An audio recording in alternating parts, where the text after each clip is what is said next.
Saya disclaimer dulu ya. Saya kan sebagaimana orang Indonesia lainnya pengikut mazhab Imam Syafi'i. Dan Imam Syafi'i itu bukan Dzurriyyatur Rasul.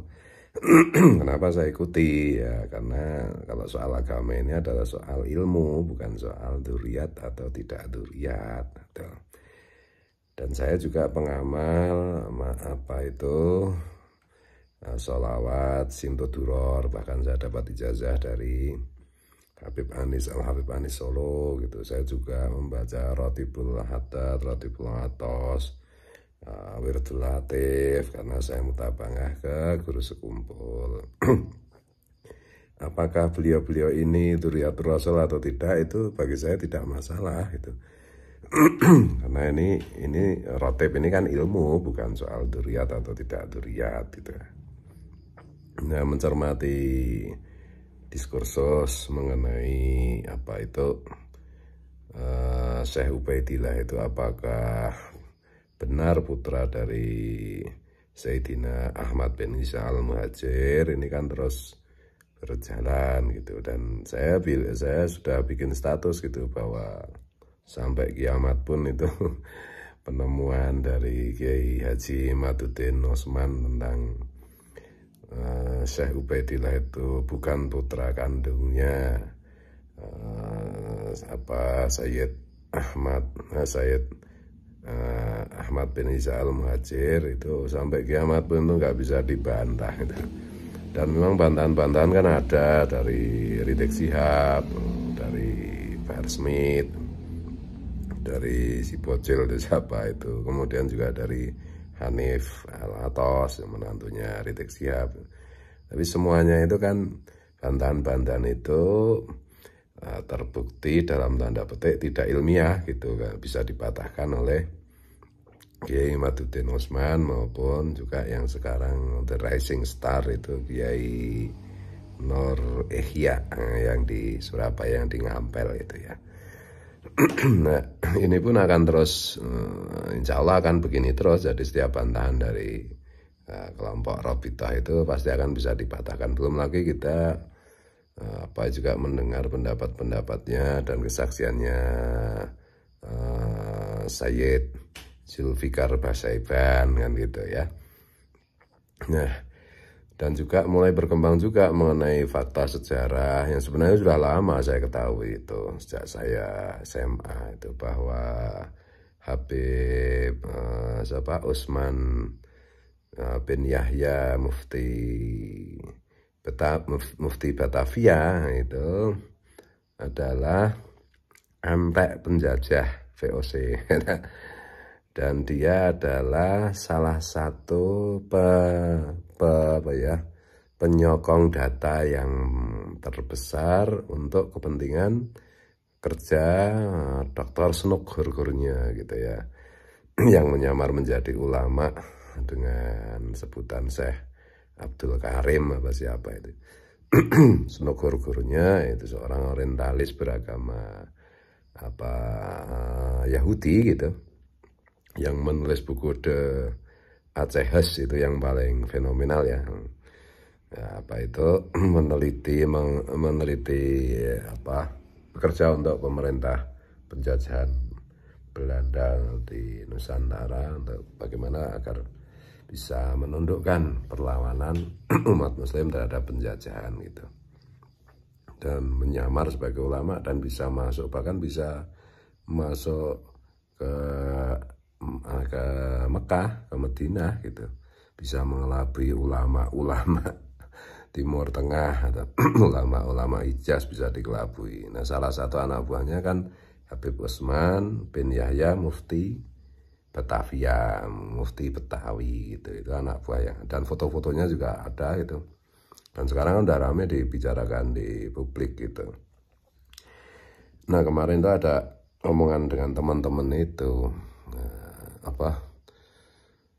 dengan demikian bila memang tesisnya Kiai Maduddin Osman itu tidak terbantahkan, artinya kan Robitoh Alawiyah ini sejak berdiri tahun 1928 itu berarti melakukan kebohongan publik dengan kepada bangsa Indonesia, kepada rakyat Indonesia, dengan mengaku bahwa anggota mereka itu adalah Dzurriyyatur Rasul yang disebut Habib itu, padahal faktanya kan tidak gitu ya. Faktanya menurut penemuan Kiai Matan ternyata kan tidak. Berarti ini kan satu kebohongan publik gitu. Bahkan dari pembicaraan dengan teman-teman itu, apakah Rabidah Alawiyah itu perlu dilaporkan ke polisi atas kebohongan publik ini gitu. Jadi bukan karena kebencian atau bukan karena apa, supaya semua terungkap. Karena kalau misalnya dibawa ke pengadilan kan nanti terjadi sidang adu argumen dari para ahli gitu. Dari misalnya saksi ahlinya yang dari kubu yang melaporkan tuh Kiai Imaduddin, Kiai Nur Ihsan gitu.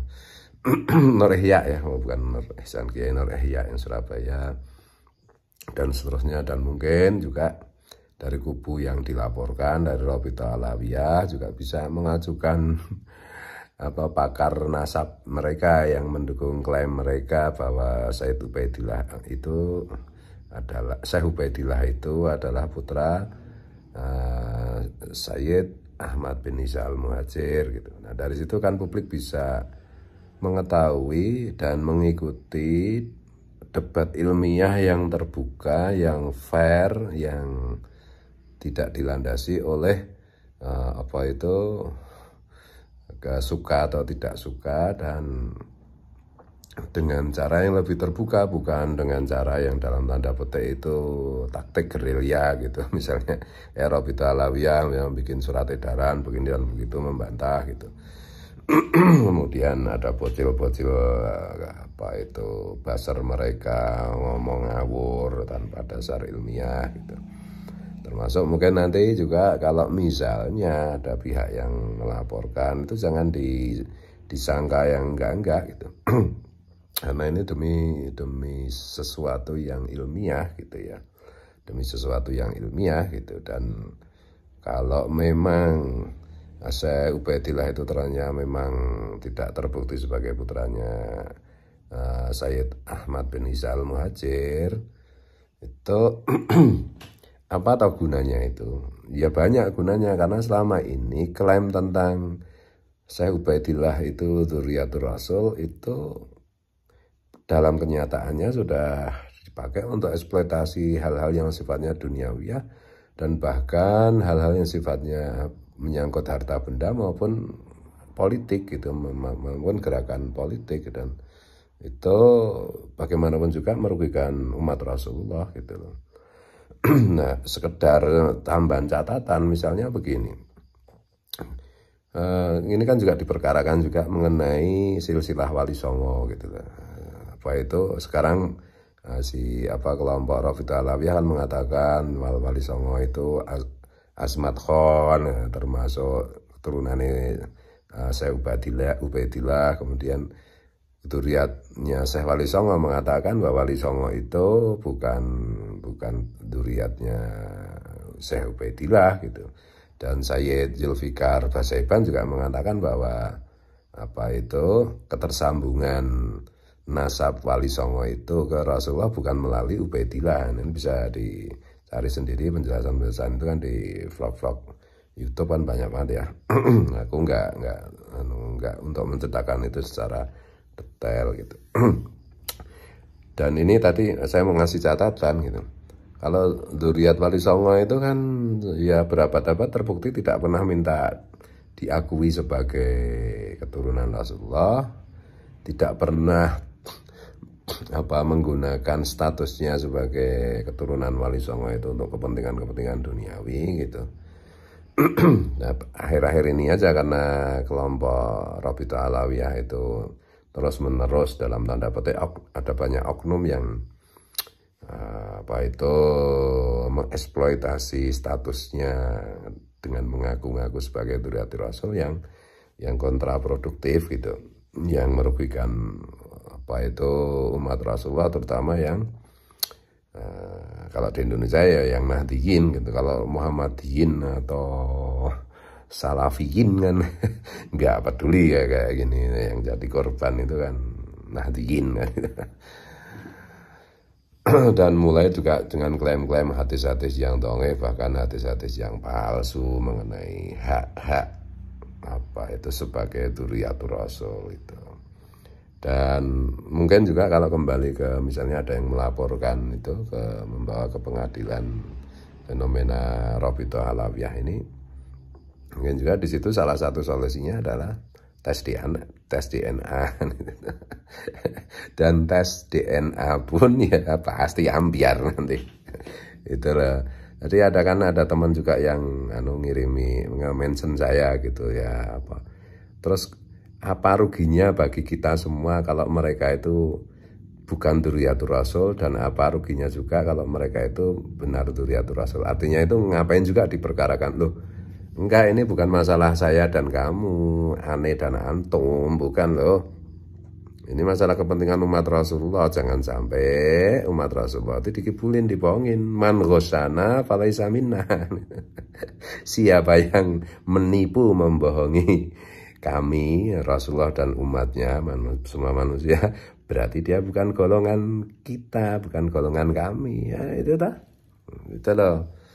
Nanti juga saya udah berkali-kali bilang bahwa menyangkut misalnya ada juga yang mention saya bagaimana itu nanti apa itu jalur apa nasab Datuk Kalampean termasuk Guru Kumpul ya. Saya itu sudah dikasih tahu sama ahli nasab itu bahwa Datuk Kalampean itu nasabnya itu ternyata tidak lewat Ubaidillah sampai ke Rasulullah itu, gitu loh. Nggak ada urusannya dengan urusan ini. Tapi terlepas dari apapun itu, karena ada hadis yang sudah sering dikutip oleh Kiai Imat juga bahwa ya nasab itu sesuatu yang penting lah. Kalau orang ngaku bernasab dengan bohong itu intinya kan ya masuk neraka jahanam. Nah yang mendukung juga ya sama, berarti kan diikutkan. Ini kebenaran ini penting gitu loh, kebenaran ini penting karena juga bedanya gini loh, kalau dzurriyyatur rasul yang lewat wali songo yang tidak pernah minta pengakuan, yang tidak pernah merasa perlu apa itu diakui, itu kan tidak pernah apa itu mengeksploitasi, mengkapitalisasi statusnya, darahnya, enggak pernah kan itu. Nah sekarang kan fenomenanya itu kan apa itu kelompok banyak oknum dari Rabithah Alawiyah itu yang bahkan ketuanya sendiri itu ditengarai juga tidak beda itu loh. Dan semangatnya juga kita baca kan beberapa oknum itu kan mau bikin semacam kasta, mau meneruskan kebijakan pemerintah penjajahan Hindia Belanda di Nusantara dulu toh, yaitu membuat kasta gitu. Zaman Belanda kan kalau orang Eropa itu kasta nomor 1, orang turunan Arab, Yaman, terus India, Cina itu nomor 2, atau pribumi nomor 3. Ini mau dikembalikan dengan memperalat hadis-hadis dhaif, pendapat-pendapat ulama yang dhaif juga. Ini kan berbahaya sekali, itu merusak Islam, merusak umat Rasulullah gitu loh. Kalau merusak Rasulullah dengan menggunakan nama Karl Marx atau Stalin gitu, atau Hitler itu lebih mudah diatasi ya. Merusak ajaran Rasulullah, merusak umat Rasulullah dengan membawa nama Rasulullah, wah itu sulit sekali itu.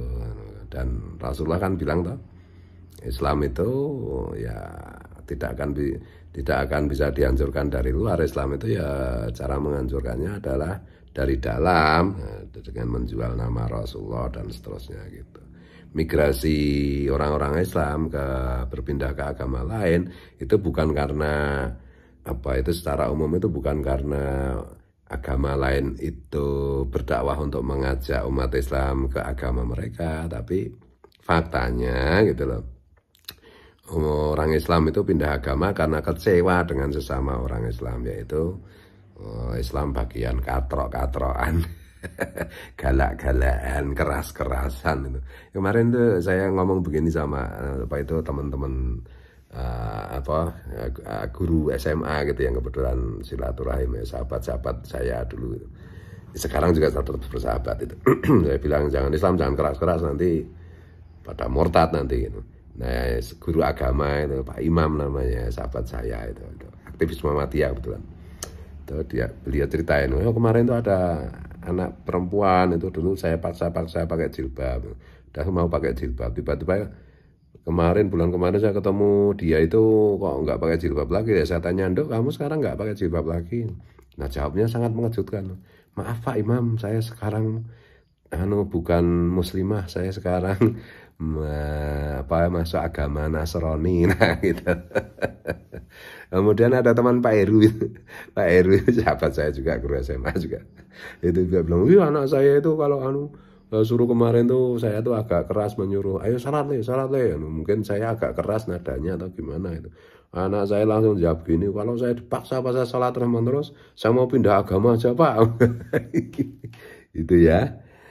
Jadi ya yang kita lakukan semua ini kan untuk kepentingan umat Rasulullah gitu ya.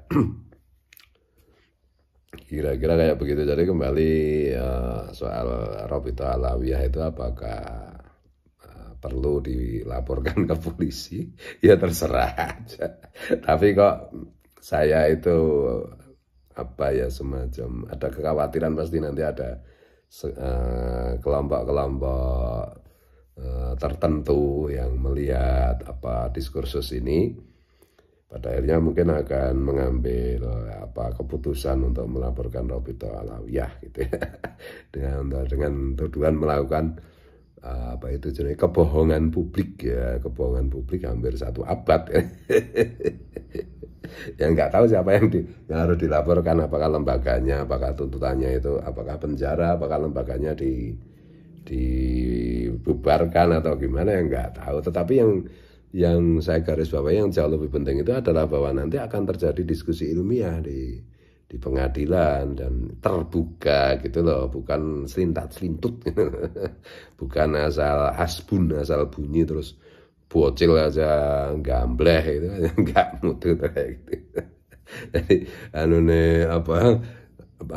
perang vlognya itu kadang-kadang asal bunyi kan gitu, nggak ilmiah sama sekali gitu. Terus kemudian juga asal menghead gitu ya, asal menyerang dengan kebencian gitu ya.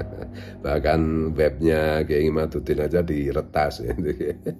Ini juga IG saya juga diretas lagi ini. Saya nggak bisa main IG ini. Ya nggak apa-apa. Dan jauh lebih penting lagi itu pertaruhan kita kan sekali lagi hidup ini singkat ya nanti di akhirat, nanti kalau kita udah di alam barzah lah, bikin reuni lah. Siapa yang benar, siapa yang salah, siapa yang membela umat Rasulullah dan siapa yang jualan agama. Kalau keliru ya minta maaf ya.